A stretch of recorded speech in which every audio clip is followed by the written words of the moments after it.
द्रौपदीच्या कोणत्या चुकीमुळे महाभारत घडले? श्रीकृष्णांनी द्रौपदीला दिलेला सल्ला.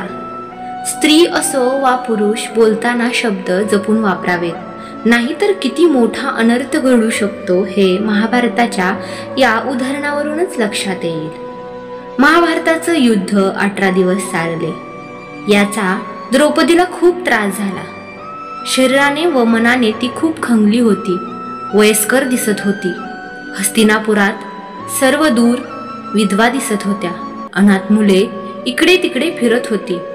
एखाद दुसरा पुरुष दिसत होता आणि सर्वांची महाराणी द्रौपदी हस्तिनापुराच्या महालात निजली होती. तेव्हा श्रीकृष्ण तिच्या कक्षात आले. त्याला पाहून तिला राहवलं नाही. तिने त्यांना विचारले, कृष्णा, असा तर मी विचारच नव्हता केला, असं कसं झालं? कृष्ण म्हणाले, पांचाली नियती खूप निष्ठुर असते. ती आपल्या मनाप्रमाणे चालते. द्रौपदी, तुला कौरवांचा बदला घ्यायचा होता ना, तू यशस्वी झालीस. फक्त दुर्योधन आणि दुःशासनच नाही तर सर्वच कौरव संपले. द्रौपदी, तुला तर आनंदच व्हायला हवा होता. द्रौपदी म्हणते, कृष्णा, तू मला सावरायला आला आहेस की हिणवायला आला आहेस? योगेश्वर म्हणतात, नाही द्रौपदी, मी तुला त्यातलं वास्तव सांगायला आलो आहे. आपल्या कर्माची फळे आपल्याला दिसत नाहीत, पण ती समोर येतात तेव्हा आपण काही करू शकत नाही. द्रौपदी विचारते, कृष्णा, मग ह्या युद्धाला मीच पूर्णपणे जबाबदार आहे असं तुला म्हणायचं आहे का? कृष्ण म्हणतात, नाही द्रौपदी, तू स्वतःला इतकं महत्त्व देऊ नकोस. तू तुझ्या कर्मात थोडा जरी दूरदर्शीपणा दाखवला असतास ना, तर तुला एवढा त्रास झाला नसता. द्रौपदी विचारते, कृष्ण, मी काय करू शकत होते?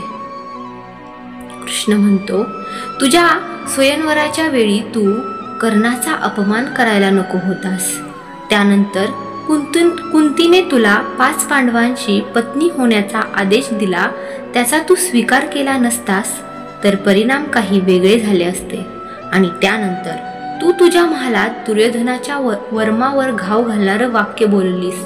अंधे का पुत्र अंधा व खिदळून हसत त्याचा सार्वजनिक अपमान केला नसतास तर तुझं वस्त्रहरण झालं नसते.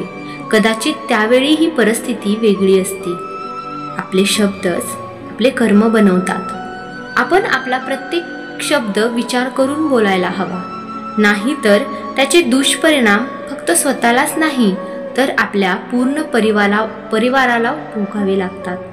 जगात फक्त मानव असा एक प्राणी आहे की त्याच्या दातात नाही तर जिभेत विष आहे. म्हणून बोलताना भान ठेवणं महत्त्वाचं असतं. बेलगाम बोलण्यानंच हिणवण्यानेच नाती तुटतात व परपंचात महाभारत घडते.